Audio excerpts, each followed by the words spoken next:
Halo. Baik, jazakallah khair Kiai Agung, Kiai Alhaj Al Mukarram Agung dan Ustadz Iwan, Eh, para duyuf Rahman, tamu Allah yang dirahmati Allah. Wahaikum bitahiyatil Islam. Assalamualaikum warahmatullahi wabarakatuh. Alhamdulillah, Salam warahmatullahi wabarakatuh. alhamdulillahilladzi bi ni'matihi tatimmu sholihah, sihatan wal afiyah. Allahumma sholli ala sayyidina Muhammad wa ala ali Muhammad. Moga Ustadz Agung, Kiai Agung juga sehat walafiat ya. Ustadz Iwan juga sehat, terus Alhamdulillah. seluruh sahabat-sahabat, calon tamu Allah semua juga diberi kesehatan. Semoga kita juga bisa kembali ke Baitullah, kumpul lagi untuk ibadah, untuk khusyuk, munajat kepada Allah Subhanahu wa taala sebagaimana yang selalu diprogramkan oleh Hasanah. Saya termasuk jemaah rutin Hasanah tuh dengan Pak Agung terakhir 2018 ya. Iya, Satu kali kita 2018. iktikaf, Ya, Pak Indra. ya di iktikaf 17 Tikap. hari. 17 hari dengan grup Hasanah, ada dua rombongan besar, itu total hampir 300-an ya? Kenapa? Hampir 300 orang waktu itu ya terakhir ya. Iya, cukup banyak waktu itu. Ya, hampir 200 gitu.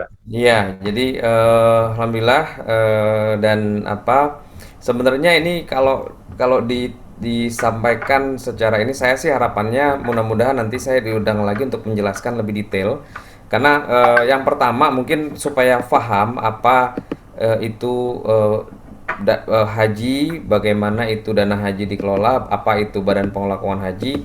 Saya akan fokus hari ini itu dulu, tapi nanti saya akan ajak sahabat-sahabat, para Duyufur Rahman, Bapak Ibu sekalian, untuk kita diskusi sama-sama, apa sebagai awal bagaimana mensiasati atau memahami pentingnya merencanakan keberangkatan haji selagi muda. Jadi saya sebenarnya memberikan tagline ini, ayo haji muda, mabrur sebangsa, sesurga sekeluarga. Nah, ini kan enak nih ya. Amin, amin, amin. Jadi BPKH ini memang bukan lembaga kementerian atau negara, Bapak ASN. Jadi saya bukan ASN, Ustadz Agung. Ya, Saya adalah profesional. Jadi BPKH seperti halnya Bank Indonesia atau juga LPS atau BPJS Ketenagakerjaan adalah badan negara. Jadi bukan badan pemerintah. Ini yang harus dipahami oleh Bapak Ibu sekalian terlebih dahulu. Jadi kami kebetulan diamanahi untuk mengelola dana haji. Saat ini ada 153 triliun. Itu duit semua ya. Jadi uangnya besar sekali. Insya Allah saat ini yang antri ada berapa orang? 5 juta jemaah. 5 juta jemaah itu kira-kira berangkatnya kapan? Ya, kuota untuk Indonesia itu paling besar. Itu 231.000 per keberangkatan terakhir ya 2019. Jadi dana haji itu waktu 2017 diserahkan ke BPK itu baru 93 triliun, kemudian 2018 113, dan tumbuh terus secara transparan. Kemudian kalau ditanya apakah dana haji tidak aman, dana haji aman. Apakah dana haji tumbuh? Dana haji tumbuh, insya Allah. Jadi ini harus sampaikan. Jadi sekali lagi kami bukan pemerintah. Jadi kalau nanti ada yang ini, apakah dana haji digunakan untuk infrastruktur? Tidak ada, ya. Tidak ada investasi langsung untuk pembiayaan infrastruktur sebagaimana yang disebarkan oleh orang-orang yang kurang bertanggung jawab. Sekali lagi, kami ini adalah lembaga negara, bukan lembaga pemerintah. Harus dibedakan. Pemerintahnya siapapun, negara ini tetap tegak berdiri, NKRI berdiri, BPKH itu independen mengelola dana haji dan tidak bisa diintervensi oleh pemerintah. Memang instrumen yang kita gunakan adalah surat berharga syariah negara, itu dijamin oleh pemerintah RI. Jadi kami mengambil ijaroh atau sewa ya, sewa dari manfaat istilahnya pembangunan atau fiskal penerimaan negara. Jadi selama negara ini surplus fiskalnya, maka kami mendapatkan manfaatnya. Nah, BPKH itu ada nih bukunya nih, kalau ada yang mau baca investasi keuangan haji BPKH, kita cetak buku, dua buku terakhir, insya Allah tahun ini akan ada dua buku lagi. Kalau yang ingin mempelajari atau diskusi, makanya saya ingin fokus dulu supaya teman-teman tidak bias, tidak termakan hoaks ya. Nah, saya ingin jelaskan bagaimana haji dan umroh di dunia ini diselenggarakan. Jadi pertama haji dulu. Haji Indonesia itu adalah jamaah terbesar. Jadi kalau dibilang kuota Indonesia kenapa dikurangin, kenapa Indonesia antriannya panjang? Indonesia itu sudah nomor satu, Bapak Ibu. Jatahnya nomor satu, sekali lagi 231.000 tiap tahun. Ini udah ditambahin 10.000 nih terakhir nih. Seingat saya 2018 itu 221, terus 2019 terakhir kita berangkat itu 231.000.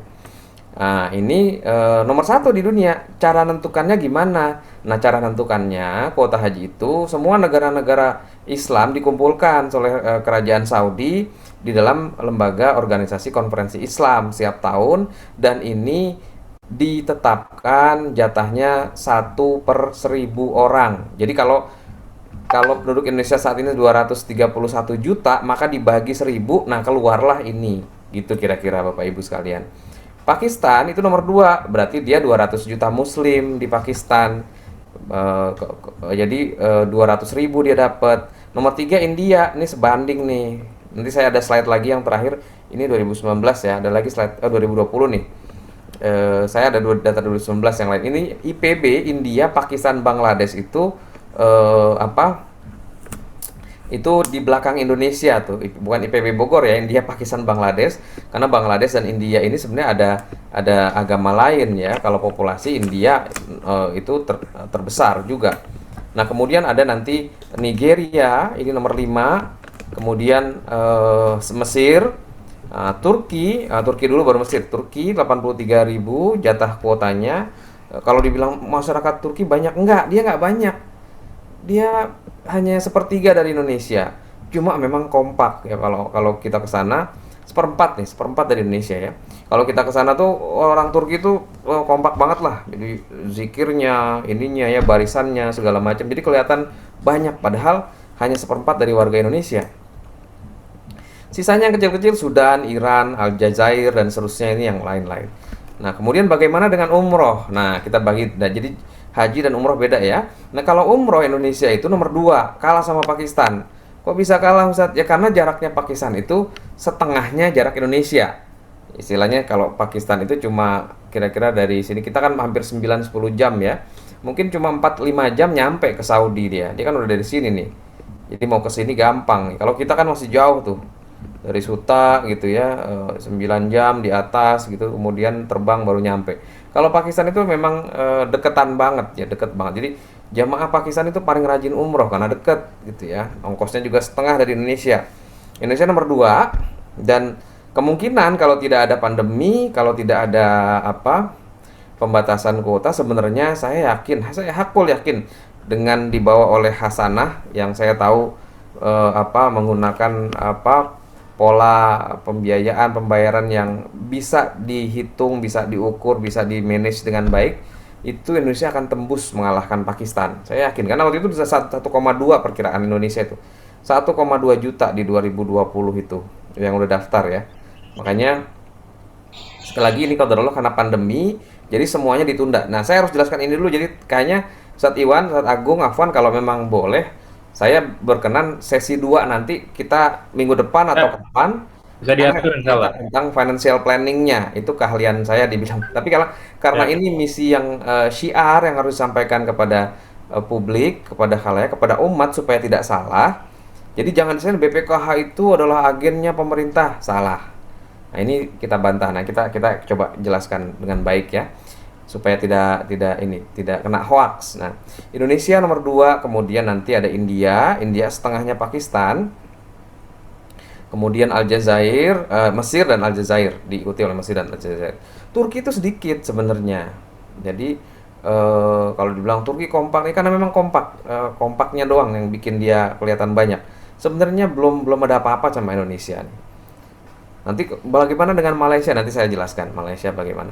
Nah, ayo kita lawan hoaks tentang dana haji. Ini kadang-kadang diam-diam pemerintah gunakan dana haji tanpa sepengetahuan jemaah. Ini hoaks. Karena saya di dalam, Bapak Ibu, saya di dalam mengawal betul, saya pelototin betul itu uang, dan tidak boleh pemerintah mengintervensi kami secara independen. Pengelolaannya harus harus benar. Izin sebentar ya.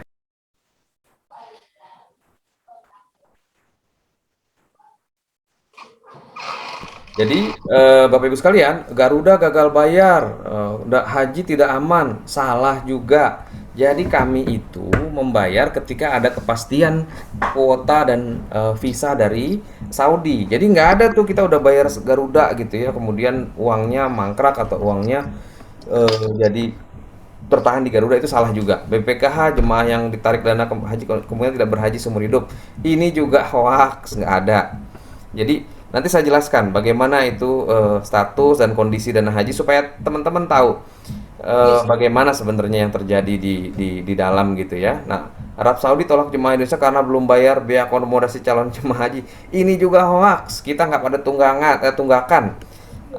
Jangan sampai orang duitnya banyak 153 triliun. Saya kalau ke ke Islamic Development Bank, kalau ketemu Hay'ah Khadimatul Haramain atau Royal Commission of Hajj atau utusan raja tentang ibadah haji, itu saya bilang, we are the one who manage 10 billion US dollar Hajj Indonesian Hajj Fund. Saya bilangnya gitu. Brothers, Emir, saya pegang uangnya jemaah nih, 10 miliar US dollar, jangan main-main gitu ya. Karena dia ngelihat kita Indonesia itu kadang-kadang seperti TKI, Bapak Ibu. Ini yang fakta yang nggak bisa ini ya. Jadi dana haji tidak diaudit karena uangnya habis. Ini juga salah, hoax. Jadi jangan jangan jangan termakan ini semua hoax. Pembatal haji karena alasan keuangan. Salah besar. Ustadz Adi Hidayat sudah ke kantor kita. Silahkan cek YouTube-nya Ustadz Adi Hidayat. Di Instagramnya saya langsung ketemu beliau, saya serahkan datanya, beliau baca, beliau teliti, kata beliau bener ya berarti aman ya, kata dia bilang gitu. Jadi jangan mau dimakan oleh orang-orang yang mengambil peran yang tingkat kurang baik. Jadi negara ini harusnya bisa damai, ya pemerintah bisa datang dan pergi ya. Tapi dana haji itu adalah sebuah bisnis yang tidak akan pernah padam. Meskipun besok misalkan ada pengumuman kemungkinan kiamat, saya yakin kalau ada umur, ada rizki, yang daftar haji pasti tetap ada. Inilah makanya karena ini adalah rukun Islam. Walillahi 'alan nas hijjul bait man istata'a ilaihi sabila. Dan Allah mewajibkan kepada seluruh manusia, ya bukan hanya muslim sebenarnya, untuk mengunjungi haji ke Baitullah. Man istata'a ilaihi sabila, dengan segala kemampuannya, menyiapkan perjalanannya dan kemampuannya untuk berangkat supaya dia secara quality control sebagai hamba dikategorikan sebagai hamba yang tasliman, menerima Islam secara kafah. Nah, kalau ada yang mau nanya silahkan, mungkin nanti moderator atau ini Bapak Ustadz Iwan atau Ustadz Agung.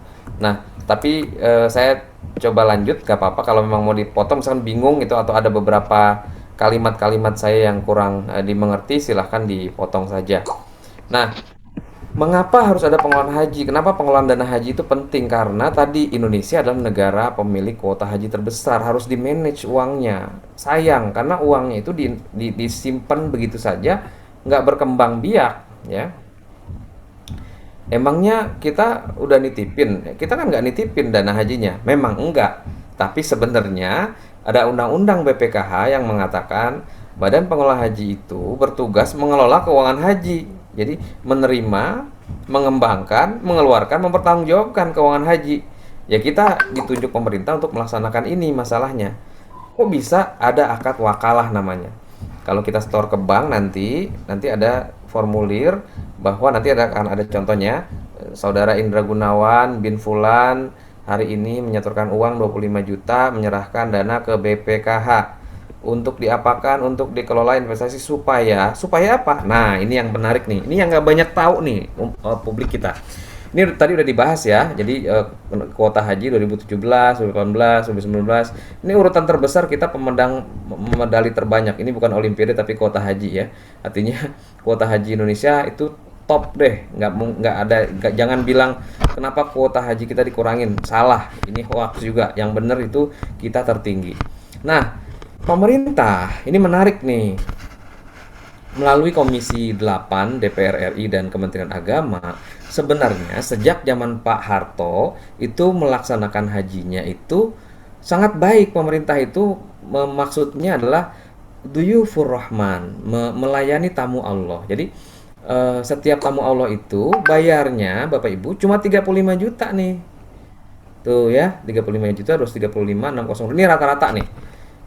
Kok katanya 25? 25 itu setoran awal. Jadi istilahnya DP. DP-nya, down payment-nya. Totalnya sebenarnya ditetapkan ini terjadi hampir sudah 5 tahun terakhir ini, 35 jutaan total. Jadi istilahnya dapat porsi, bayar dapat porsi 25 juta. Dapat apa Bapak Ibu? Nah, di 2019 ini waktu itu makan di Mekah 40 kali. Jadi nggak perlu jajan sebenarnya Ustadz Iwan ya, nggak perlu ke mana, ke Zamzam Clock Tower, nggak perlu ke Mispalah gitu ya, karena makannya dapat dapat catering 40 kali gratis, 40 nasi kotak tuh. Kemudian fast track ya, fast track di embarkasi Jakarta, dan juga beberapa di Jawa Barat dan juga beberapa bandara internasional yang kalau yang sudah berangkatnya. Sewa pemondokan di Madinah itu 76% dan 24% blocking time. Artinya selama 10 hari di Madinah diblok untuk jemaah Indonesia. Nah, ini layanannya ditingkatkan lagi. Jadi di 14 pas 1 2020 tadinya ini makan di Mekahnya jadi 50 kali Pak Iwan, dapat 10 tambahan nih berkatnya nih ya, Ustadz Agung. Nah, kemudian fast tracknya di seluruh embarkasi di Indonesia, termasuk fast track nanti checking point di Jeddah atau di Madinah. Sewa pemondokan itu 100% full musim, jadi nggak ada lagi nanti jemaah nunggu check in check out di luar gitu, enggak. Nah, ini yang terjadi. Lah, emang jadi berapa sih Pak Indra biaya haji yang sebenarnya? Nah, ini yang nggak ada yang tahu nih. Pak Iwan, terakhir umroh normal berapa ya kita ya? 10 hari. Ustadz Iwan atau Ustadz Agung? 2 hari 20, sekitar 25 ya. Nah, 25 juta itu 10 hari Pak Agung ya? Iya. Iya, itu sebelum pandemi ya. Jadi Iya. haji itu Indonesia itu 40 hari Bapak Ibu. 40 hari berarti 25 kali 4 dong. Iya. Jadi haji real itu kalau kita mau intip ya, mau intip yang benar itu adalah haji ala jamaah Singapura. Ini sebutnya mereka floating. Floating itu biayanya real. Ini 2018 Singapura itu bilang, Bapak Ibu, ladies and gentlemen, warga Singapura, baik orang Melayu, orang Inggris, orang India, orang China, Muslim. Saat ini haji biayanya 5.323. Ini dikurskan sekarang kira-kira 70 juta rupiah. Mahal bener. Ya memang mahal karena kan umroh aja 25 juta. Jadi negara Indonesia ini adalah negara yang menerapkan ayat yang saya tadi baca, walillahi 'alan nasi hijjul baita man istata'a ilaihi sabila.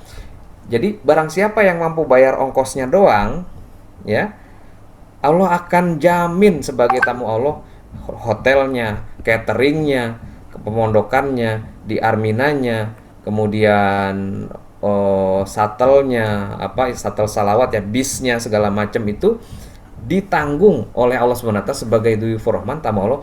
Kalau saya ke rumah Kiai Agung nih pasti saya datang ke rumah nggak mungkin dikacangin apalagi dianggurin. Pasti dikasih kacang atau dikasih anggur, minimal kopi ya. Gitu Ustadz Agung ya. Sebagai tamu kan nggak boleh Insya Allah, dikacangin insya atau Allah. dianggurin gitu.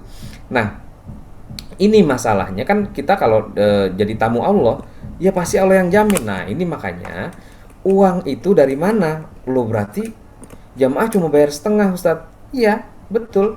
Apalagi ini belum disebut nih sebenarnya nih ada lagi namanya living cost atau uang saku, dapat cashback nanti di embarkasi 1.500 real buat beli sajadah, buat beli oleh-oleh, buat beli apalagi tuh saat Iwan tuh suka beli gamis gitu ya, beli minyak wangi segala macam gitu. 1.500 real itu setara dengan 6 juta. Jadi dapat jajan lagi Ustaz, dapat. Indonesia gimana kurang baiknya. Jadi sebenarnya kalau dihitung-hitung jamaah haji Indonesia itu cuma bayar kira-kira 29 juta. Jadi atau 40% dari total biaya sebenarnya. Nah, berarti duitnya dari mana Ustaz? Inilah yang tidak diketahui oleh publik. BPKH bertugas mengelola ini supaya nanti pas berangkat uangnya cukup. Kira-kira begitu. Ada pertanyaan nggak dari Bapak Ibu nih? Sampai sini dulu biar saya bisa pelan-pelan jelasinnya nih. Jadi Jadi intinya realnya sampai 70 juta ya. Betul Indra ya. Ustadz, ini Singapura itulah yang paling fair terhadap warga negaranya. Jadi Malaysia dan Indonesia kebetulan menggunakan pola subsidi. Ini kenapa kok ada cerita? Karena Mahathir Muhammad dan Muhammad Soeharto itu bersahabat. Ini ceritanya nih. Mereka kan ya orang Muslim gitu ya, pimpinan dunia Islam pada zamannya itu nggak mau jemaah haji kita terlantar, lontang-lantung nyari makan kan. 60% jemaah Indonesia itu usianya di atas 60 saat Agung. Dan kebanyakan baru kali pertama lihat paspor, baru pertama kali keluar negeri naik pesawat bahkan baru pertama kali. Jadi mereka bingung. Daripada bingung gitu, ya udah kita sediain catering aja deh gitu ya. Kemudian sediain apa lagi deh segala macam. Lama-lama saking baiknya Kementerian Agama dan DPR Komisi 8 itu subsidinya tuh 60% dari biaya real. Jadi total biaya yang benar tuh 70 juta kira-kira. Dari mana itu sumbernya? Nah, ini dari Kementerian Agama sendiri.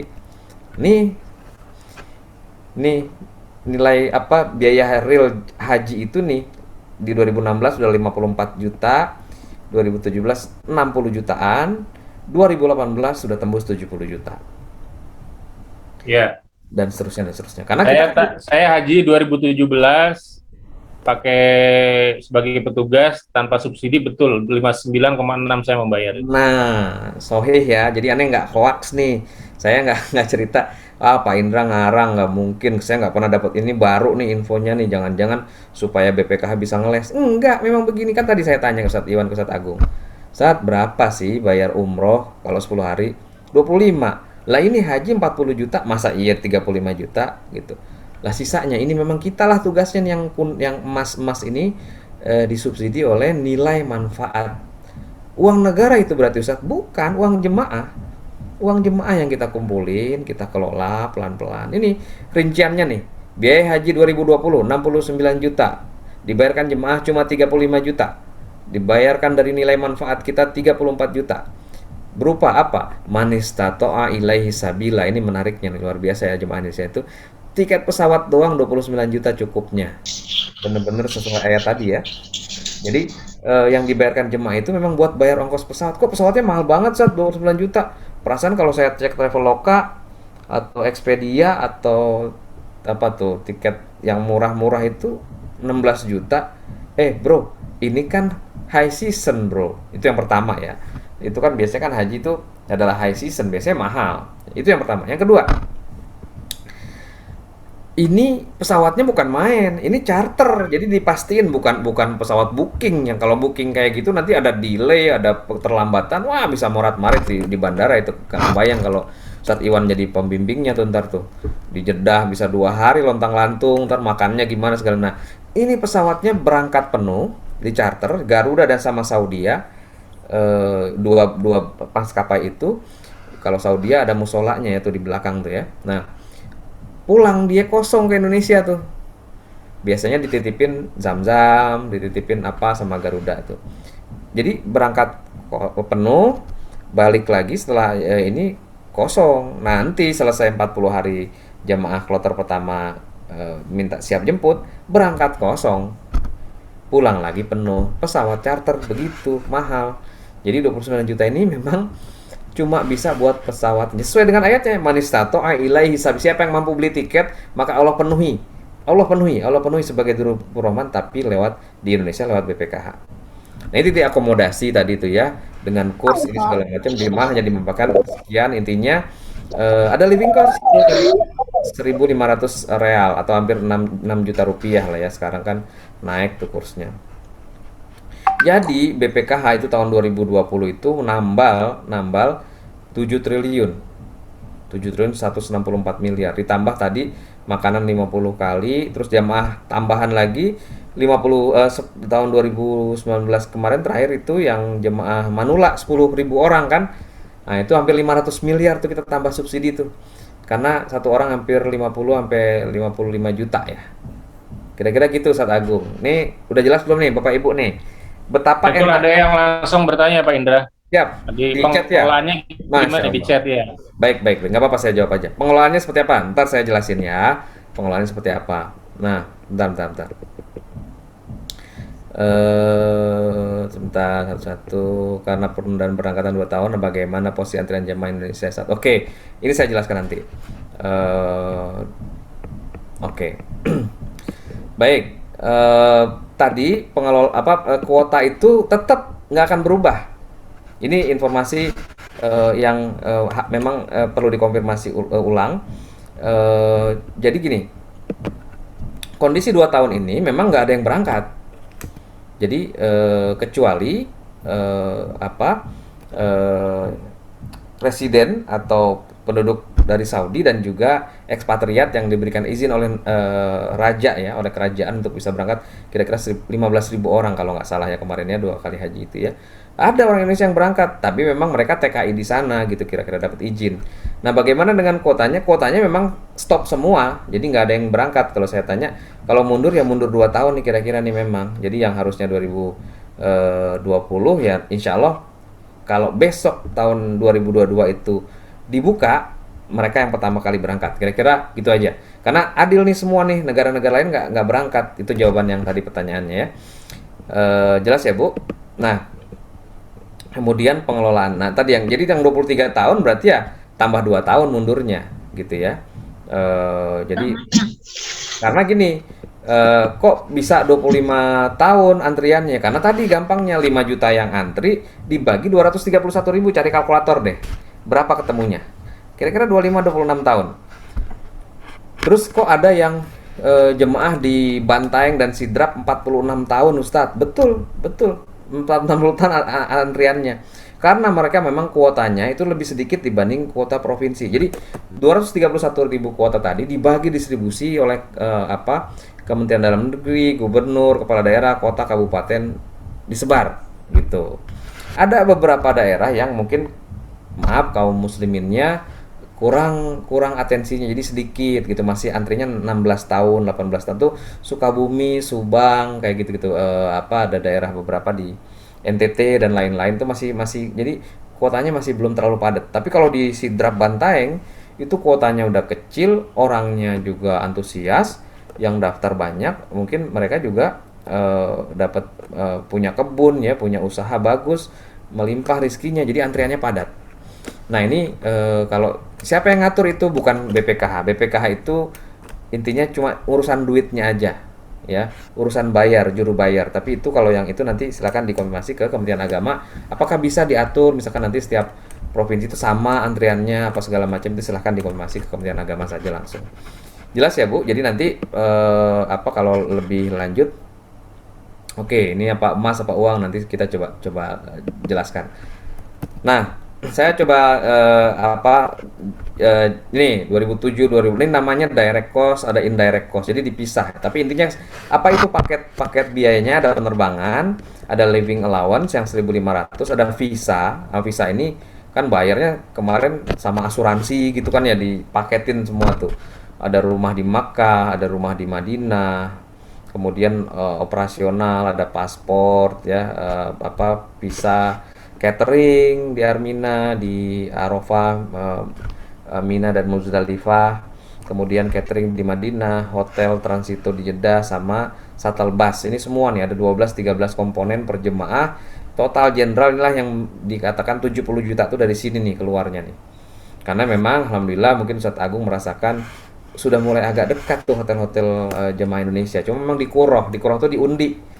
Kemarin yang sering beruntung tuh beberapa daerah ya, yang lain memang ada yang jauh. Tapi sejauh Di Jarwal lebih dekat. Jarwal lumayan dekat. Jarwal nggak sampai 2-3 kilo ya Ustadz ya. Paling jauh memang 7 kilo dari Haram. Nah, kemudian nah ini subsidi tadi ya. Jadi makin ke sini subsidi makin besar. Jadi BPKH itu lebih dari 50% mensubsidi. Jadi tambah termasuk 10.000 tambahan jemaah lansia. Ini diambil dari dana haji dari umat, kembalikan ke umat. Nggak ada sama sekali yang diambil pemerintah. Demi Allah saya katakan sekali tidak ada, karena kami semua independen menjaga dan mencoba amanah. Karena kami juga disumpah untuk bisa, dan kami ingin kepala kami tegak di yaumul hisab dan yaumul mahsyar tentunya. Nah, sejak ada BPKH, setoran awal dengan ini harus bank syariah. Dulu belum ada. Dulu boleh tuh di bank konvensional. Sekarang kami bilang nggak boleh. Harus lewat syariah supaya murni, supaya sesuai, supaya barokah. Jadi sejak BPK ini 2018 diwajibkan semua setor umat nggak boleh ke BCA gitu ya, nggak bisa, maaf, nggak berkah nanti ente duitnya, kira-kira gitulah. Nah kemudian terdapat akad wakalah, jadi tadi dititipkan supaya dikelola dengan baik, supaya nanti tidak digunakan secara ugal-ugalan sebagaimana pengelola yang lain yang antum baca-baca di media itu ya. Nah, kemudian dijamin oleh dan LPS. Nah, saya sangat dekat dengan teman-teman di LPS. Saya bicara dengan pimpinan mereka kemarin, alhamdulillah dari pimpinan BPKH juga berhasil menerima surat bahwa semua dana haji itu dijamin oleh lembaga penjamin simpanan. Jadi ada asuransinya, duitnya nggak akan hilang gitu. Setiap calon jemaah 25 juta itu akan tumbuh dan terus menerus. Nah, nanti ada alokasi nilai melalui virtual account. Nanti kayak antum nabung gitu Bapak Ibu. Kalau 25 juta, kalau nggak salah, kalau sejak 2018 harusnya dana antum ini nambah sekitar 700 ribuan 3 tahun terakhir. Jadi tahun pertama 1 triliun, terus 2 triliun, sekarang 2,5 triliun. Jadi hampir 5,5 triliun, tapi dibagi 5 juta jemaah, kira-kira gitulah. Nah ini kita diaudit, sudah diaudit WTP wajar tanpa ini kualitas terbaik dari BPK RI. Jadi kalau ada beberapa orang audit dana haji, lah udah diaudit sama BPK gitu. Terus mau diaudit gimana lagi gitu ya. Artinya kami opini wajar tanpa pengecualian 3 tahun berturut-turut sejak BPKH berdiri. Alhamdulillah, dan ini juga bagian dari independensi dan profesionalitas yang kita tegakkan. Nah ini kita prognosa dana haji itu akan tumbuh.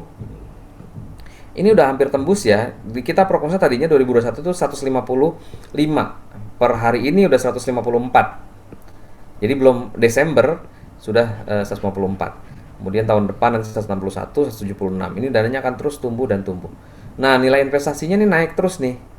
Jadi memang 6%. Kenapa? Karena dulu masih kena pajak. Jadi BPH harus bayar pajak 15 sampai 20%. Alhamdulillah tahun ini kita sudah berjuang dan Kementerian Keuangan akhirnya membebaskan atau mengecualikan BPK untuk bayar pajak untuk beberapa investasi yang kita lakukan. Nah, ini tadi investasi di yang lain-lain turun, kita tetap naik ya. Jadi nominalnya tetap naik. Ini yang biru-biru ini sejak BPKH lakukan. Dan ini ada di website BPKH, kalau mau tanya, mau download laporan hasil auditnya seperti apa sudah ada, jelas.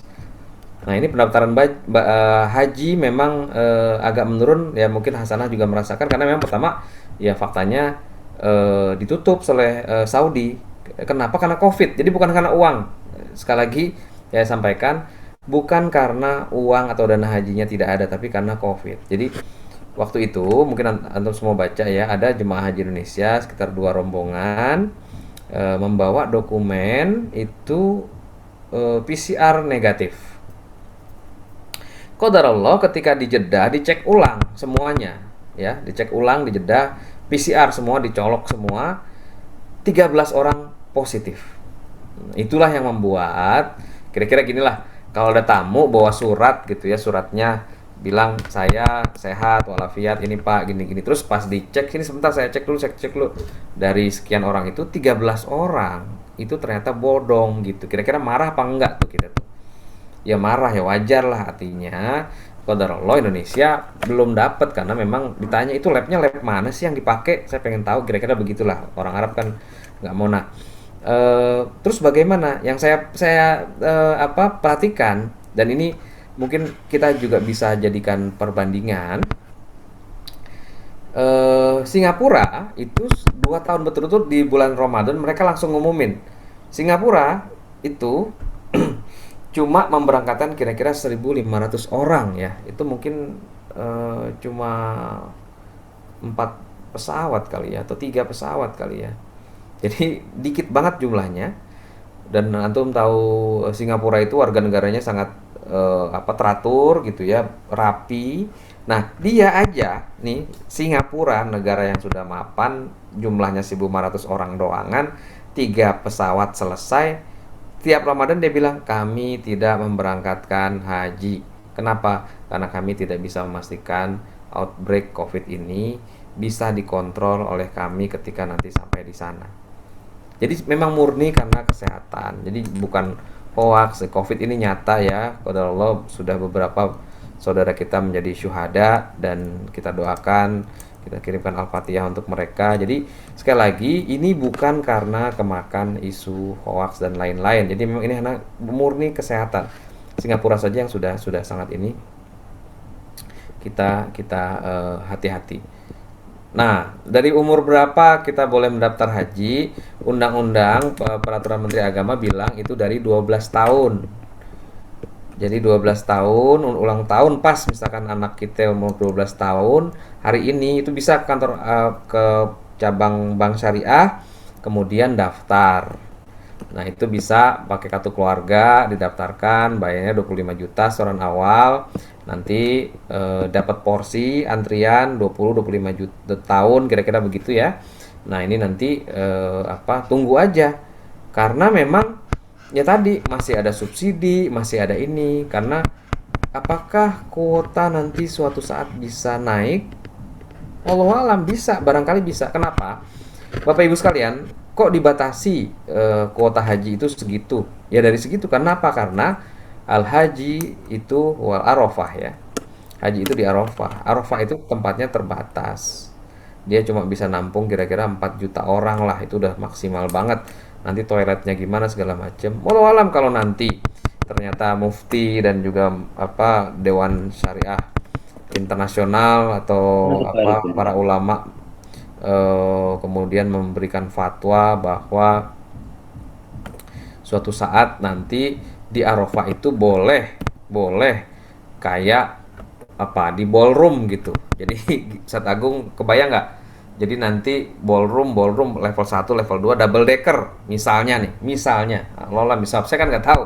Namanya juga inovasi ya. Ballroom yang terbuka, ada ruang terbukanya, ada segala macam gitu ya. Nah, itu kalau diputuskan begitu maka kuota haji akan maju. Jadi dari 4 juta kalau 2 tingkat aja udah jadi 8 juta. Nah, 8 juta aja kita kemungkinan jadi 660.000 orang. 460.000 orang. Jadi maju-maju itu bisa, tapi Allah bisa. Nah, ini tadi contoh saya sampaikan. Kenapa masih banyak orang belum masih banyak salah paham terhadap dana haji? Karena belum sadar, ini sadar ya. Biaya haji itu harus dipenuhi agar istiqoah. Jadi ada ayat istiqoah itu yang harus sebentar saya betulin dulu. Nanti slide-nya mudah-mudahan bisa saya titip ya, kayak tadi pada nanyain slide. Jadi banyak umat ini belum sadar karena memang isi toahnya itu 70 juta gitu. Sementara yang dibayarin cuma 25 juta. Ya nggak nunjak istilahnya. Jadi harus memang ada akad wakalah. Namanya principal agent teori. Jadi prinsipalnya adalah jemaah, agentnya adalah kami mengelola. Kami bukan ASN, jadi sekali kami tidak dapat dana APBN. Yang kita dapat adalah setiap ada nilai manfaat kita boleh ambil kira-kira maksimal 5%. Nah, BPK hanya ambil 2%, nggak lebih. Jadi dari selama ini kita hanya di bawah 2%. Nah, ini akad wakalah saya ada lambang Garuda. Jadi akad wakalah ini dibuat pada tanggal. Jadi semua jemaah wajib tanda tangan ini nih, karena ini yang paling penting. Ini adalah ijab kabulnya. Apakah BPK melakukan investasi dan haji dengan izin pemilik? Iya, benar, karena sudah ada izin dalam bentuk kuasa akad wakalah. Kalau ada bank yang tidak melakukan ini bisa dituntut nih, lapor ke BPKH, dia bisa dipidana nih atau bisa dilakukan konfirmasi karena tidak memastikan bahwa dana jemaah itu harus dikelola untuk bisa mendapatkan nilai manfaat secara baik. Nah, tadi ada yang nanya nih, naruhnya di mana nih? Jadi Bapak Ibu biar gampang, warna emas ini adalah emas. Ya, emas itu memang naik secara umum. Kalau ditarik 200 tahun tuh garisnya lurus, tapi kalau bulanan mingguan deg-degan juga ya, apalagi yang kemarin nih ya, yang kemarin ngambil di tahun 2020, apalagi yang ngambil 2011 belum balik tuh saya tahu tuh. Jadi tertinggi waktu itu 2011 ingat saya. Sekarang ini levelnya per try ounce ini turun di sini nih, emas nih. Memang returnnya selama 3 tahun. Jadi kita bandingin waktu itu ketika BPKH. Kenapa BPK nggak investasi emas? Ya karena begini. Di BPKH itu Bapak Ibu ada pasal namanya tanggung renteng. Kalau BPKH rugi maka BPKH pengurusnya nanggung renteng. Bayangin. Gimana tuh kita tuh kalau begitu caranya? Jadi kami beristikharah, berikhtiar dengan segala kemampuan kami kemampuan akademis, kemampuan investasi, kemampuan pengalaman 20 tahun di industri keuangan. Kami melihat memang hanya surat berharga syariah negara saja atau surat berharga syariah yang kuat. Ini terbukti bahwa kita menggunakan sukuk ini 24 sampai 23 sampai 24%. Memang seginilah return yang didapat oleh BPKH tiap tahun 7 triliun. Ya kalau 7 kali 8 triliun, 7 kali 3 ya 24%. 3 tahun BPKH berdiri dan ini tidak turun-turun. Gitu ya. Kalau kita investasi emas itu ajut-ajutan begini. Nah, pas di sini kalau di audit ini masuk nih tanggung renteng, masuk kita di kuningan, masuk kita di naudzubillah. Itu naudzubillah. Jadi saat ini kita belum investasi emas, kita lagi cari mekanismenya seperti apa. Suatu saat nanti kalau ada yang tahu, kita ingin ada hedging sebenarnya nanti, tapi lawannya belum ketemu nih. Kalau di saham, ini saham lebih parah lagi. Ini saham syariah nih dua ini ya, JII, IHSG yang nggak syariah. Ada isi namanya, isi syariah ini mirip sama sama IHSG ya. Jadi kita nggak ada di saham, kita nggak ada di tempat lain, kita semuanya di surat berharga sukuk yang pendapatannya tetap tiap tahun 7-8%. Jadi tadi udah ada yang nanya, udah jawab ya, pengelolaannya seperti apa. Jadi mohon doanya, mohon ininya. Nah, makanya saya bilang nanti harus dibagi dua nih untuk saya jelaskan tentang pengelolaan BPKH sama nanti bagaimana tips individual mengelola keuangannya supaya bisa nitip. Sekarang banyak nih, jadi kalau Bapak Ibu bingung sebenarnya bisa dititipin ke bank syariah yang jago-jago itu. Jadi Bapak misalkan target utamanya kan Bapak nyampe 25 juta supaya setoran awalnya dapat gitu ya. Nah itu caranya gimana ya? Apa 500.000 per bulan? Apa ini? Saya dulu begitu. Anak saya 4 nih.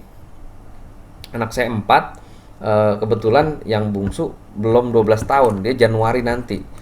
Waktu itu kemarin saya daftarin, ada videonya, ntar saya puterin videonya. Jadi mudah, jadi kita datang terus nanti kalau dulu saya ngumpulin uangnya gitu. Jadi setiap bulan saya alokasikan masing-masing 1 juta tuh. Yang 3 itu, yang anak kakak nomor 1, nomor 2, nomor 3, 1 juta. Kira-kira 2 tahun ternyata ya karena 24 kan udah nyampe gitu. Jadi asal disiplin itu bisa nggak kerasa. Bahkan qadarullah karena kita juga orang investasi nggak nyampe 2 tahun waktu itu langsung kakak store. Ya kita bulan kemarin bulan Ramadan ya, bulan Ramadan bulan April Mei kita store semua sekeluarga lagi, mau antri lagi supaya sesurga sekeluarga. Nah, ini kan indah ya. Antum kan pengennya kalau Pusat Iwan nih kan udah ada bidadari ya di sana, udah punya nih beliau nih. Jadi maunya cuma berdua aja, nggak mau sekeluarga. Jadi kalau saya bilang sama anak-anak, ayo sesurga sekeluarga. Kita daftar haji, kita berdoa di Arafah, mudah-mudahan Abi sama Bunda masih sehat karena itu 25 tahun depan nanti kita berangkatnya. Tapi kita daftarnya dari hari ini. Jadi mereka sudah punya tabungan. Nah ini bukti keamanan, inovasi, transparansi dana haji. Kita sudah diaudit, ini lembarannya nih, kalau nggak ada yang percaya. Misalkan ada anggota dewan atau pengamat politik atau siapa ya, tolong baca ini dulu sebelum komentar. Udah baca belum Pak? Gitu, maaf gitu. Ustadz Adi Hidayat sudah baca ini semua. Ustadz Adi Hidayat saya juga sampaikan ini ke Ustadz Abdul Somad, Ustadz Bakhtiar Nasir, semua ustadz-ustadz yang sangat care terhadap umat saya sampaikan. Saya menghadap langsung ke mereka. Saya sampaikan, Ustadz mohon izin ini tolong ini ditenangkan, umat kami ini menjaga betul gitu ya. Dan kami berharap Ustadz juga bisa menjaga karena kalau tidak ini memang ada potensi bisa digunakan, disalahgunakan oleh orang-orang yang tidak bertanggung jawab. Ini gimana kalau BPKH dibubarin coba? Kalau ada orang jahat dia bilang, udah bubarkan BPKH. Nah gimana itu? Sisa 55 juta subsidinya siapa yang bayarin? Kira-kira begitulah nanti. Nah, Bapak Ibu sekalian, Dulifur Rahman, sekarang bisa cek nih, yuk cek virtual account masing-masing tadi ya, bisa dicek nomor porsinya, nanti diklik https /va.bpkh.go.id. Saya udah cek ya, kira-kira kalau yang dari 2018 storannya itu dia akan dapat nilai manfaat kurang lebih Rp700.000 per jemaah. Tapi kan dibagi 5 juta tadi ya. Jadi nah ini dengan BPKH kita sudah menjadikan bank syariah sebagai mitra utama. Dananya dijamin dan aman. Ada akad wakalah, ada rekening virtual account dan seterusnya juga yang yang membuat kita, nah nanti ada nih apa talangan dan lain-lain. Nah, jadi gini, sebenarnya banyak sekali agen atau lembaga keuangan yang memberikan kemudahan sebenarnya. Karena gini kan kita sebenarnya berangkatnya masih 25 tahun lagi. Mau ditalangin atau enggak, ujung-ujungnya kita nggak utang pas saat nanti mau berangkat. Itu yang paling penting kan. Ya, filosofinya begitu sebenarnya. Jadi silahkan nanti kalau secara khusus saya kayaknya bukan hari ini karena tadi saya lebih memandang Bapak Ibu harus tahu dulu tentang BPKH.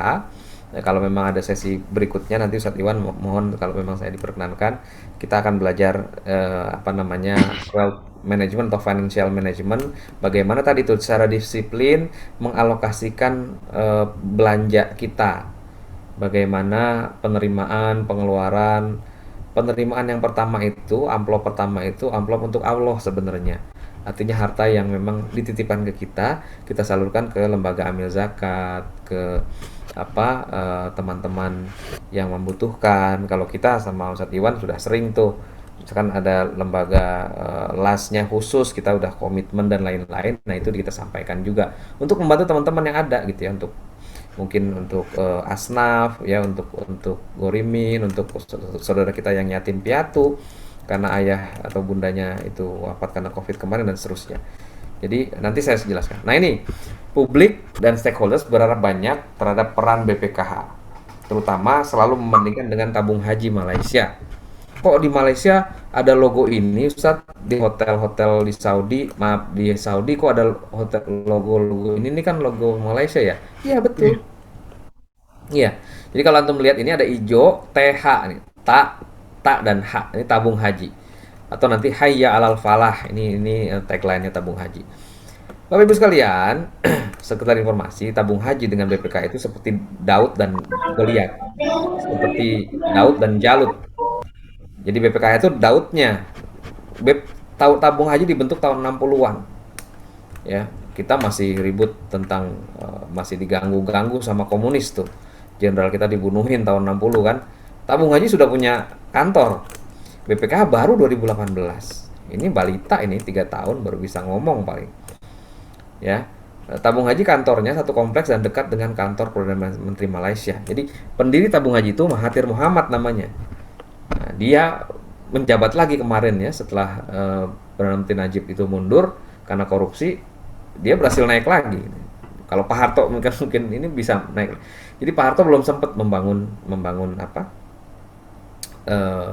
tabung haji di Indonesia, kira-kira gitu ya. Jadi itu bedanya dengan Pak Mahathir Mohamad. BPK tidak punya kantor, kita ngontrak di Bidakara. Karena nggak ada APBN, nggak ada modal, nggak ada equity-nya Pak Agung. Kalau Pak Agung tahu ya, tidak ada modal, ekuitas. Bayangin, ngelola dana segitu besar, tidak boleh rugi, tanggung renteng, ya. Target investasinya di atas 8% setahun, dan segala macamnya. Jadi ongkos naik haji Malaysia terbesar, alokasinya floating. Memang yang mereka manage. Jadi tabung haji Malaysia itu travel haji juga, kemudian pengelola dana hajinya juga, sama operatornya juga. Jadi kan dahsyat. Kalau BPKH itu ya harus mensubsidi dan juru bayar aja. Karena travelnya masih Kementerian Agama dan seterusnya dan seterusnya. Memang ya kita fokus gitu. Jadi fokus kepada bagaimana menambal 70 juta. Ini belum Covid ya, Ustadz Iwan, Pak Agung. Kalau Covid dugaan saya Covid itu kalau kita kemarin umroh 2020 itu aturannya pertama hotel harus bintang 4 minimal. Satu kamar maksimal itu 2 orang. Kalau nggak salah ya. Iya. Shuttle busnya salawatnya itu harus bis yang sama kapasitasnya maksimal setengah 20-an 21 orang. Itu kan namanya ONH plus ya. Bener nggak? Itu paket ONH plus ya Pak Agung ya, Pak Iwan ya. Ya kira-kira ya 110 jutaan. Tapi ONH plus kan cuma 21 hari. Iya. Reguler. Nah, Iya. reguler 40 hari. Kenapa? Karena penerbangannya. Karena penerbangannya kalau mau cepet ya embarkasinya diatur cepet itu, harga tiketnya mahal. Itu Pusat Iwan hafal tuh.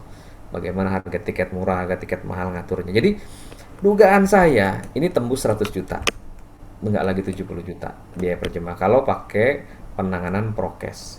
Bayangin jamarotnya nanti nggak akan jalan kaki Ustadz, nggak mungkin jalan kaki kayak kita dulu tuh kan jalan long march gitu, nggak mungkin, pakai bis kayak naik odong-odong baris gitu ya, berhenti nanti lempar lempar lempar, paling lemparnya mungkin jamarotnya dideketin atau gimana saya nggak tahu, nanti balik lagi busnya nungguin yang itu, nggak boleh bis muter ganti-gantian kayak odong-odong aja persis nanti kayaknya kayak yang saya bayangin ini kalau alam pesawat ya, ini mungkin harus tapi dengan prokes harus seperti demikian.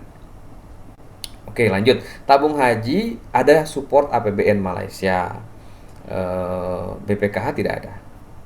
Termasuk dana dari pemerintah atau APBN ataupun nggak ada. Tabung haji dikecualikan pajaknya. BPKH objek pajak. Ya. Hampir setiap tahun ini saya buat tahun lalu nih 12 perbedaan tabung haji dengan BPKH ya. Terakhir kita bayar pajak 1,5 triliun. Jadi sekarang alhamdulillah setelah kita berjuang diskusi sama Kementerian Keuangan sama anggota DPR, akhirnya mereka bilang ya udah BPKH dikecualikan pajaknya. Alhamdulillah, Allah Akbar. Nah, tabung haji hanya keluar 30.000 kuota. Ya. BPKH itu 230.000, 8 kali lipat. Tabung haji itu Badan Superior Keuangan Syariah di Malaysia. Jadi mereka itu non muslim juga bisa nabung. Jadi mereka menerima langsung uang jemaah, kira-kira gampang, menerima langsung uang nasabah. BPK nggak bisa, BPK harus lewat bank syariah. Makanya BPK kemarin alhamdulillah dalam proses kemungkinan akan mengambil saham di Bank Muamalat. Karena itu Bank Muamalat itu adalah bank wakaf pertama di Indonesia. Saya ingat betul dulu ayah saya harus dipotong gajinya. Saya bilang, "Beh, itu wakaf aja niatnya," saya bilang, "jangan nggak ikhlas." Supaya itu wakaf tunai pertama, karena belum ada undang-undang wakaf tahun 90 waktu itu. Jadi kenapa muamalat yang diambil? Karena itu bank wakaf pertama. Kita harus pahami sejarahnya.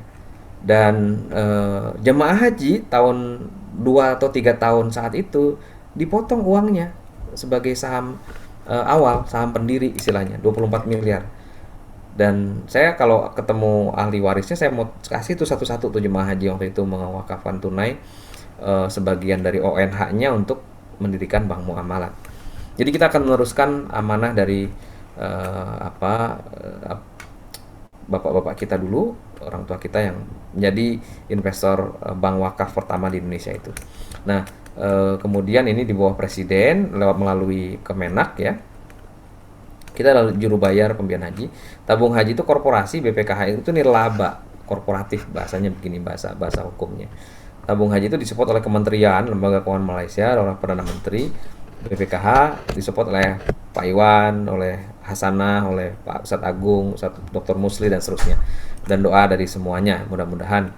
Karena yang rame ketika hoax, kita digebukin habis-habisan tuh. Termasuk sama kawan-kawan sendiri nggak paham gitu, kadang-kadang begitu deh. Nah, tabung haji hanya memberangkatkan 64 kloter, BPKH itu 371 kloter.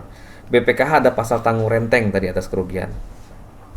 Padahal investasi itu ada apa istilahnya yazid wa yankus ya, naik turun ya. High risk high return. Tapi tidak demikian ya, undang-undangnya masih belum sempurna memang. Mana ada investasi harus untung terus ya. Kemudian profil resiko BP sangat rendah. Jadi kita jadinya agak hati-hati. Tapi hati-hati aja, alhamdulillah kita dapat insya Allah 7 sampai 9 triliun tiap tahun.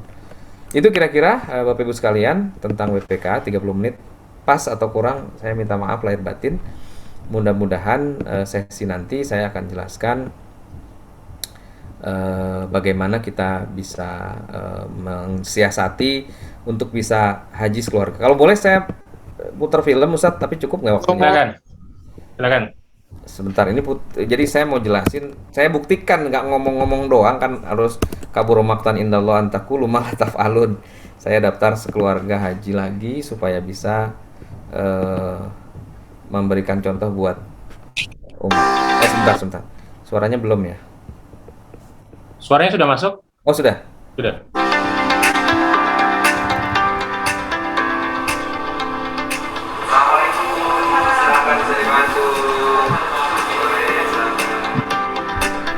Ini anak bungsu saya yang belum bisa daftar ya. Assalamualaikum Ibu, selamat duduk. Ini Ibu dengan saya Fitri, Bu. Mohon maaf yang isyak Ibu. Saya Fitri. Ibu Fitri, ada yang bisa dibantu? Mau daftarin haji anak-anak nih. Mau daftar haji anak-anak. Alhamdulillah hari ini kami mendaftar haji sekeluarga. Jadi saya juga suami dan tiga anak dulu karena sebenarnya ada 4 anak, cuman karena yang satu itu yang bungsu belum 12 tahun, jadi kami hanya bisa mendaftar bersama 3 anak. Alhamdulillah prosesnya lancar ya dan mudah gitu, cukup mudah untuk mendaftarkan haji. Kita tinggal datang ke bank yang bank syariah tentunya yang bisa menerima setoran haji, kemudian kita ke customer service dan mendaftar melalui bank tersebut.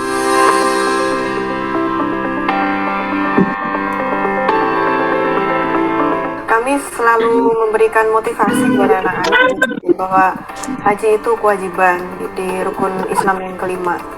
Hukumnya wajib apabila sudah mampu. Waktu kita ajak jalan-jalan gitu ya, mereka cuma bilang, aku maunya ini, pasporku yang pertama, stempelnya itu stempel kita ke Saudi gitu, ke Mekah. Yang pertama, itu pengennya yang pertama loh, misalnya nanti insya Allah aku amin gitu, kemana-mana, keluar negeri, kemana ke Eropa, kemana, tapi pengennya capnya yang pertama Arab Saudi. Soalnya kalau misalkan jalan-jalan itu manfaatnya paling kayak paling foto-foto kayak seneng-seneng doang. Tapi kalau haji kan harganya paling juga nggak jauh beda kan. Tapi haji kan sambil ibadah juga, dan itu wajib kalau emang mampu. Jadi ya pilih haji. Kalau yang buat yang lain itu cuma buat seneng-seneng, nggak ada efeknya kalau udah di akhirat. Tapi kalau haji kan nanti buat pahala juga.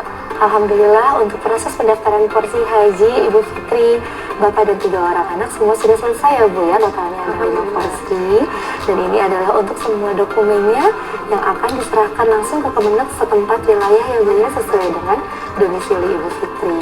Sebenarnya keinginan mendaftarkan anak. Hilang. Masya Allah. Jadi saya tutup dulu ya supaya ini nanti lebih banyak diskusi saja. Itu Ustadz Agung. Jadi saya mudah-mudahan bukan orang yang kabur maktan innallaha an taqulu ma la taf'alun. Jadi saya sudah daftarkan anak dan insya Allah nanti bulan Januari tanggal 16 si bungsu langsung daftar. Memang PPKM tuh beberapa kantor dan bank syariah sedikit mengurangi aktivitas, tapi jangan takut. Insya Allah Allah dan malaikat akan membantu. Sekali lagi itu juga bukan rezeki yang melimpah. Jadi kami memprogramkan nanti saya coba sesi berikutnya kita jelaskan bagaimana manage keuangan untuk bisa menyisihkan pelan-pelan untuk bisa haji dan umroh tiap tahun gitu. Bukan haji daftar dan umroh tiap tahun lewat hasanah. Kira-kira gitulah ya. Amin. Amin. Insya Allah. Silakan Ustadz Agung, saya serahkan untuk bisa diskusi. Terima kasih Dr. Indra atas sharingnya, dan saya pikir sangat inspiratif ya kepada kita semuanya, Bapak Ibu sekalian. Temanya adalah haji sekeluarga. Mudah-mudahan pencerahan ini bisa makin menguatkan azam kita, tekad kita untuk setiap yang hadir di sini bisa haji tidak hanya untuk dirinya, tapi juga buat keluarganya. Amin. Masih ada sekitar 10-15 menit sebelum nanti Ustadz Zainal ini yang juga sudah bersiap. Mungkin silakan Bapak Ibu sekalian bisa menyampaikan pertanyaan-pertanyaan.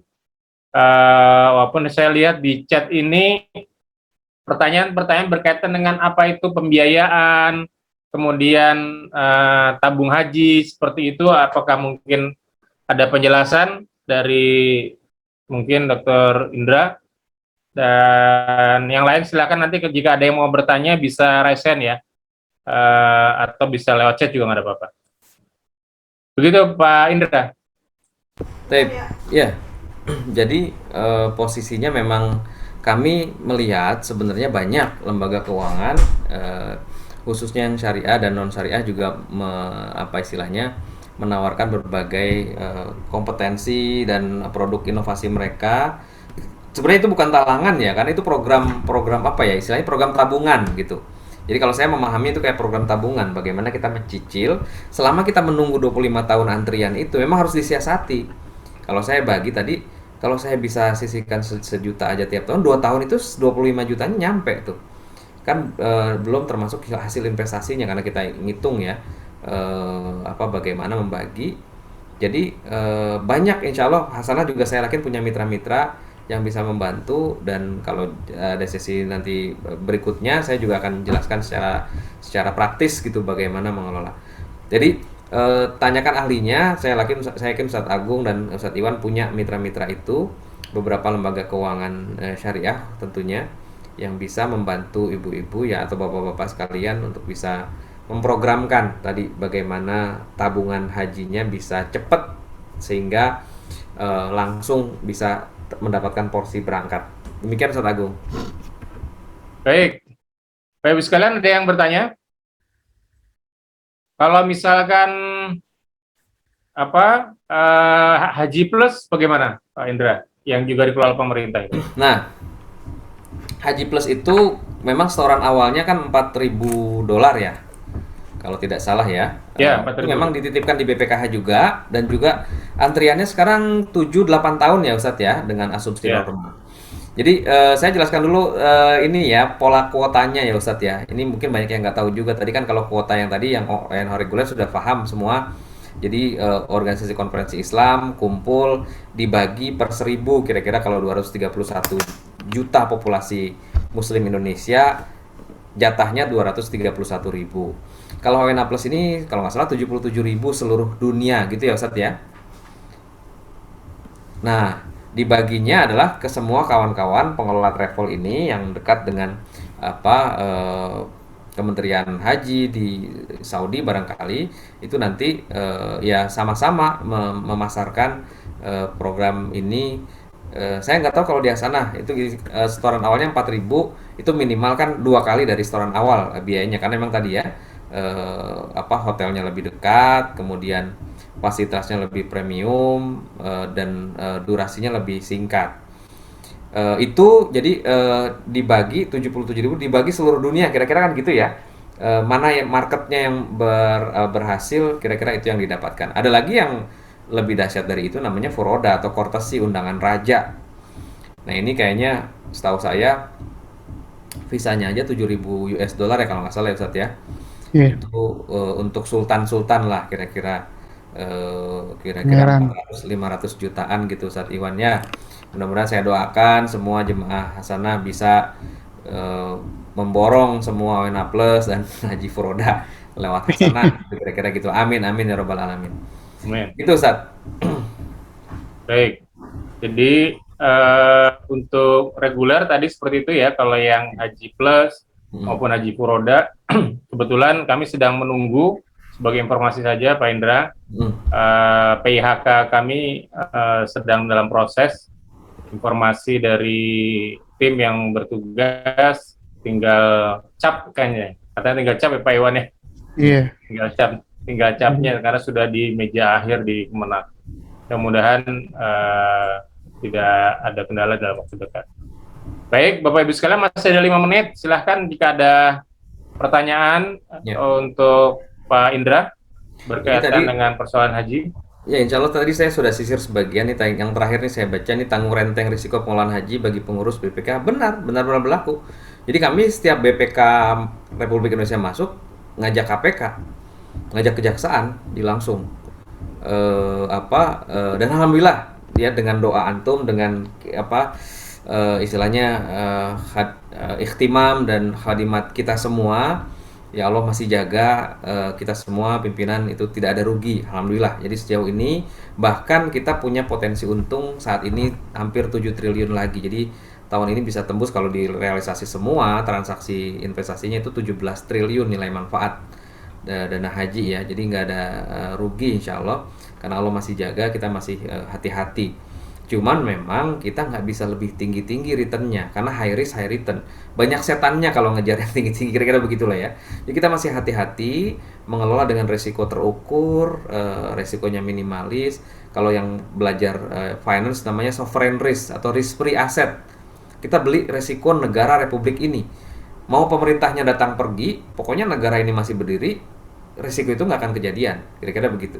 Makanya kalau ada, saya bingung ya, apa pengamat ekonomi apalagi bekas menteri bilang apa secara fiskal kita berbahaya. Iya, tapi kan kita punya sumber kekayaan alam, punya ini para para duyufur rahman, anak-anak bangsa yang cerdas dan solih-solihah ini kan juga menjaga gitu sama-sama.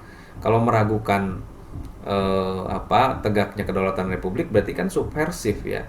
Kita boleh gitu pro atau tidak pro terhadap pemerintah, tapi harus objektif juga sebenarnya bagaimana melihat bahwa negara ini harus banyak yang jagain kira-kira gitu. Karena seluruh ulama pejuang kita syuhada itu mendirikan negara ini dengan darah ya, dengan takbir gitu. Saya yakin jangan disia-siakan apalagi diganggu-ganggu, apalagi di dana haji. Saya bilang tadi, kalau bisnis travel mungkin naik turun ya Ustadz Agung ya. Bisnis properti, bisnis apa, bisnis IT. Bisnis haji ada nggak naik turunnya? Sebenarnya ya kalau kalau nggak ada pandemi. Ini bisnis sekali tidak pernah akan sunset. Nggak akan pernah lantaburo. Kayak bahasanya kan begitu doa kita. Tidak pernah bangkrut. Jadi jangan khawatir kalau kita amanah. Makanya mudah-mudahan Allah mendoakan kita mohon didoakan agar Allah tetap menjaga kita semua supaya bisa tetap amanah. Itu Ustadz. Amin. Terima kasih Pak Indra. Baik, sebelum ditutup, insya Allah kita akan jadwal ya Pak Iwan di acara Sekolah Manasik Hasanah berikutnya. Sebagaimana tadi Pak Indra sampaikan, kita akan bicara financial planning, terutama family financial planning ya. Jadi perencanaan keuangan keluarga agar kemudian ya kita punya planning untuk haji yang reguler, atau bahkan kalau yang mau lebih cepat lagi yang 7 atau 8 tahun bisa untuk ONH Plus juga bisa, atau mau perencanaan yang langsung tahun besok langsung berangkat ya. Mudah-mudahan itu lewat Furoda, mungkin di pertemuan besok berikutnya akan ada pengumumannya. Sebelum ditutup, Pak Indra bisa menyampaikan kata akhir di sesi kali ini buat para pemirsa atau partisipan, apa-apa saja yang penting bagi kita berbicara tentang haji dalam kesempatan kali ini. Silakan. Jadi, sekali lagi ya, surat Al-Imran 97 itu menginspirasi kami di BPK untuk tetap amanah. Karena alhamdulillah tentunya secara tidak langsung bagi ini hadis Rasulullah SAW ya, barang siapa yang membantu yang berjihad, membantu yang berhaji, maka pahalanya juga ikut gitu ya. Kami meskipun nggak tiap tahun ikut haji gitu ya, nggak kayak Ustadz Agung atau pembimbing yang lain, tapi kami membantu memberikan nilai tambah, nilai manfaat untuk biaya tambahan bagi jemaah itu. Saya yakin malaikat dan Allah SWT mereken ini sebagai bagian dari amal dan sajadah panjang kami dalam ibadah gitu ya. Jadi mohon doa, mohon kawan-kawan dan Bapak Ibu semua menyampaikan kepada tetangga, kepada calon jemaah untuk bersabar. Insya Allah Allah tidak akan miss ya, malaikat pasti sudah mencatat penundaan 2 tahun ini tidak ada hubungannya dengan dana haji. Ini memang karena pandemi dan itu sudah terjadi dari ratusan tahun lalu. Manuskrip sejarah mengatakan di Mekah itu pernah ada banjir, ada peristiwa berdarah, ada wabah ya, ada taun, dan berapa kali memang Ka'bah ditutup ya untuk ibadah haji ya. Jadi ini bukan 1 tahun atau 2 tahun ini, karena memang kita belum hidup waktu jadi nggak tahu, dan kakek nenek kita belum sempat nyeritain juga barangkali ya. Ada flu Brazil, ada lain-lain. Jadi semoga Allah segera memudahkan mengangkat lagi corona, dan alhamdulillah positivity rate kita sudah sehat, sudah baik juga ya. Rumah sakit juga sudah ini. Mari kita berdoa semoga haji di 2022 ini akan kita semua bisa berangkat gitu ya. Allah mengundang kita, Allah memanggil kita semua sama-sama, dan kalau ya kita juga sudah rindu nih itikaf di haram lagi nih dengan kawan-kawan semua ya. Syahdu betapa surga itu seperti tercium ya semerbaknya di antara orang-orang yang itikaf kan gitu ya. Jadi mudah-mudahan Allah segera angkat pandemi ini, dan jangan pernah termakan oleh hoaks. Tetap husnuzon kepada Allah Subhanahu wa taala, insyaallah pahala semua tercatat, karena memang ini ditunda aja sementara. Itu Ustaz, afwan minkum. Assalamualaikum warahmatullahi wabarakatuh. Waalaikumsalam warahmatullahi wabarakatuh. Jazakumullah khair, Dr. Indra Gunawan dari BPKH yang telah memberikan penjelasan tentang haji di Indonesia, bagaimana lika-likunya dan proses yang selama ini berjalan, terutama di pemerintah. Baik, Bapak.